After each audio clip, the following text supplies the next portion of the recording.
Theory 3 में मेरे computer science section में और कॉमन पेपर सेक्शन में कितने कितने मार्क्स ऑब्टेन किए हैं आज के वीडियो में हम वो जानेंगे। इसके बाद नेक्स्ट बात हम डिस्कस करने वाले इस वीडियो में कि हमारी स्ट्रैटेजी क्या रही कि किस सोर्सेज को यूज़ करके हमने पेपर क्लियर किया है, उसको भी आज के वीडियो में डिस्कस करेंगे। सबसे पहले मैं आप लोगों को अपना स्कोर कार्ड दिखाती हूँ कि जिससे आपको ये पता चल जाए कि हाँ भाई मैंने जनरल पेपर में कितने मार्क्स ऑब्टेन किए और कंप्यूटर साइंस सेक्शन में मैंने जितने मार्क्स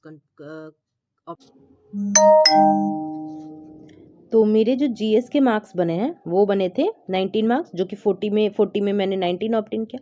और इधर जो सब्जेक्ट मार्क्स था उसमें मेरे 48 बने। और जो क्वालिफाइंग पेपर होता है जो 30 मार्क्स का होता है, जिसमें हिंदी, इंग्लिश और पैसेज वगैरह आया था, उसमें मेरे 30 में 18 मार्क्स बने। इन टोटल मैंने 67 मार्क्स ऑब्टेन किया है। आप देख सकते हो मेरे जो सब्जेक्ट पेपर है, जो मेरा मेन पेपर है, वही मेरा स्ट्रेंथ था। जीके जीएस मेरा जो टीआरई 2 में भी मेरे 19 या 20 मार्क्स ही थे। जीके जीएस क्या हो जाता है ना कि वो पूरा जो एसएससी वगैरह जो सिविल सर्विसेज की तैयारी करते हैं ना, वो 40 में 32 33 भी लोगों ने लाए हैं। ठीक है, वैसे मार्क्स भी आए हैं लोगों के। लेकिन मेरा क्या था कि मुझे सब्जेक्ट पेपर मेरा स्ट्रेंथ था, उसमें ज़्यादा मार्क्स मैंने ऑब्टेन करने की कोशिश की।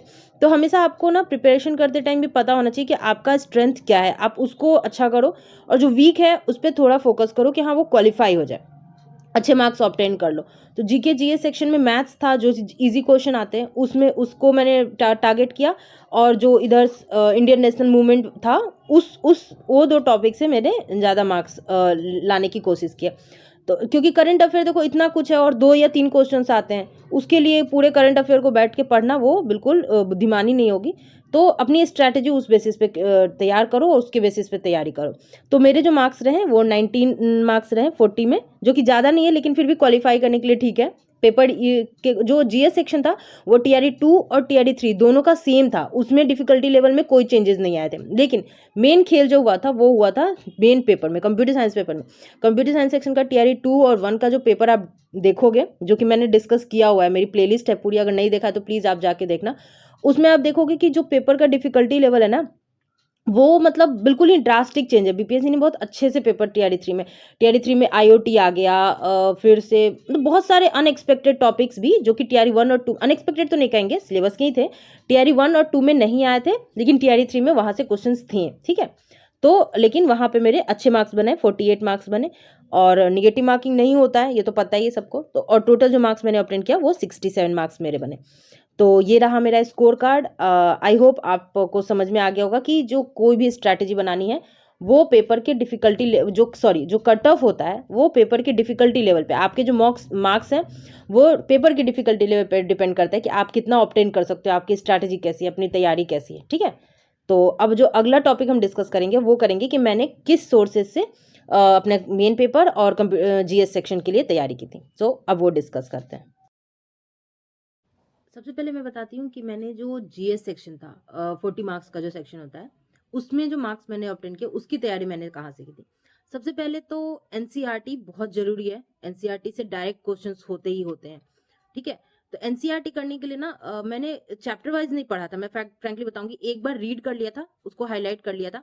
और उसके बाद एक ई विद्यार्थी करके वेबसाइट है, ठीक है, उस वेबसाइट का लिंक मैं डिस्क्रिप्शन में डाल दूंगी। ई विद्यार्थी करके है एक वेबसाइट, जो कि नोट्स ऑलरेडी बने बनाए नोट्स हैं उनके साइट पे। ठीक है, और उन्होंने एमसीक्यूज भी चैप्टर वाइज करा रखे हैं, तो मैं नोट्स रीड करती थी और उनके एमसीक्यूज सॉल्व कर लेती। ठीक है, इससे क्या होता था कि अगर जो एमसीक्यू मिस्टेक होते तो वो नोट्स को रिवाइज करते करते क्लियर हो जाते थे। तो मैंने सबसे पहले एनसीईआरटी को ही प्रायोरिटी दी है, क्योंकि बीपीएससी एनसीईआरटी से क्वेश्चंस लेते ही लेते हैं। ठीक है, दूसरी चीज जो थी वो थी Indian national movement. Indian national movement के लिए ना एक वेबसाइट है, इमरान सर हैं, एक ट्रेनिंग जंक्शन करके एक यूट्यूब चैनल है, उस पे ना उन्होंने इंडियन नेशनल मूवमेंट का बिल्कुल ही प्रॉपर मतलब बहुत अच्छे से बनाया था। मैंने उनकी वीडियो देखी थी और उसका जो पीडीएफ था वो भी मतलब उन्होंने दिया था सोर्सेज में, टेलीग्राम चैनल से। उनके नोट्स मैंने अपने अपने नोट्स बना लिए थे, उन्होंने तो दिए थे लेकिन वहां से वीडियो देख के अपने नोट्स बनाए और फिर लास्ट मोमेंट पे उसको रिवाइज कर लिया। वहां से भी डायरेक्ट क्वेश्चन आ गए थे, इंडियन नेशनल मूवमेंट से ही क्वेश्चन ज्यादा थे, वो आ गए थे। ठीक है, तो ये दो चीजें, और मैथ्स में तो इजी क्वेश्चन ही होते हैं, मैथ्स के लिए कोई टेंशन वाली चीज नहीं होगी, वो बहुत ही इजी, मतलब एक्सपोनेंशियल वगैरह से क्वेश्चन थे 2 या 3, तो वो इजी वो कर जाओगे आप। ठीक है, उसके लिए टेंशन नहीं। फिर उसके बाद बात आती है करंट अफेयर्स की। देखो करंट अफेयर्स लेके बैठ मत जाना कि अरे भाई करंट अफेयर्स से 3-4 क्वेश्चन होते हैं तो पूरा 6 महीने का देखना, नहीं। बैंकिंग नहीं है कि भाई या मेंस वगैरह नहीं क्लियर करना, आपको एग्जाम क्वालिफाई करने के लिए स्ट्रैटेजी बनानी है ना। तो एक मैं अपना पर्सनल बता रही हूँ, मेरे फोन में हमेशा इंसॉर्ट्स करके एक ऐप है, जिसको ना आप स्क्रॉल जैसे रील स्क्रॉल करते हो तो उसी तरह स्क्रॉल करते करते ना न्यूज मतलब वो आते रहता है, अपडेट आते रहेगा, नोटिफिकेशन ऑन, तो वो पढ़ते रहोगे ना, तो वो जब आपके सामने जब वो आता है ना एमसीक्यूज में ऑप्शंस आते हैं तो वो स्ट्राइक कर जाता है। तो मुझे इससे काफी बेनिफिट हुआ था, तो मैंने करंट अफेयर में सच बताऊं मैंने वहीं से मतलब मेरी आदत है शुरू से भी, तो उससे मुझे बेनिफिट हो गया था कि इंसॉर्ट्स ऐप है न्यूज के लिए है, तो उसको आप पढ़ते रहो क्योंकि इंटरनेशनल न्यूज भी रहते हैं, नेशनल न्यूज भी रहते हैं, तो वो वहां से आपको हेल्प मिल जाएगी। ठीक है, तो मैंने मेरा यही था। ई विद्यार्थी करके वेबसाइट है जहां से मैंने एनसीईआरटी कंप्लीट की, इंडियन नेशनल मूवमेंट के लिए किया मैंने इमरान सर के ट्रेनिंग जंक्शन चैनल से, और करंट अफेयर्स किए मैंने ये इंसॉर्ट्स ऐप से। ठीक है, अब आते हैं मेन हमारा कंप्यूटर साइंस का सेक्शन। कंप्यूटर साइंस सेक्शन के लिए भी सबसे पहले एनसीईआरटी पूरा 11th-12th मैंने एनसीईआरटी के सारे चैप्टर्स कंप्लीट किए थे, प्रॉपर मैं बता रही हूँ, एक बार नहीं दो एक बार तो मतलब ऊपर से सारी चीजें मतलब फटाक फटाक निकाली कि मतलब एक बार रीड कर लिया, ठीक है, और हाईलाइट करते गए। उसके बाद उसको मल्टीपल टाइम नोट्स, अपने नोट्स हाईलाइट करने के बाद भी मैंने अपने नोट्स बनाए थे। देखो आप जब पढ़ रहे होगे ना, मैं अपना बता रही हूँ कि जब आप एनसीईआरटी पढ़ोगे ना तो आपको लगेगा अरे ये CPU is the memory, master मेरे ब्रेन ऑफ द मेमोरी, ऐसे इजी लगेगा। लेकिन एग्जामिनेशन में क्या होता है, वो ऑप्शंस ऐसे देते हैं कि आपको वो कंफ्यूज करता है। तो बेटर है कि आप एनसीईआरटी को ही फॉलो करो। ठीक है, एनसीईआरटी हाईलाइट करा है मैंने, एनसीईआरटी में भी 11th-12th के सारे चैप्टर्स डिस्कस किए हैं, तो अगर वो प्लेलिस्ट नहीं देखी है तो मैं रिक्वेस्ट करूंगी कि वो भी जाके आप देखो, वो भी लिंक मैं डिस्क्रिप्शन में दे दूंगी, वहां से काफी बेनिफिट हो जाएगा क्योंकि वो मेरे ही नोट्स हैं जो हाईलाइटेड करके मैंने रखे हैं और उसको ही मैंने डिस्कस किया हुआ है। ठीक है, वहां से किया था मैंने 11th-12th का पूरा, और फंडामेंट बेसिक जो first chapter fundamentals of computer, वहां से बहुत सारे क्वेश्चन आते हैं, तो उसको मेन टारगेट किया था मैंने। उसको कंप्लीट करने के बाद एक एग्जाम रडार करके एक वेबसाइट है, ठीक है, वहां से ना मतलब जैसे कंप्यूटर ऑर्गेनाइजेशन हो गया, उसको पढ़ लिया, मतलब अपने नोट्स पढ़ लिए, सब कुछ रिवीजन कर लिया, उसके बाद वहां से जाके एमसीक्यू सॉल्व किया।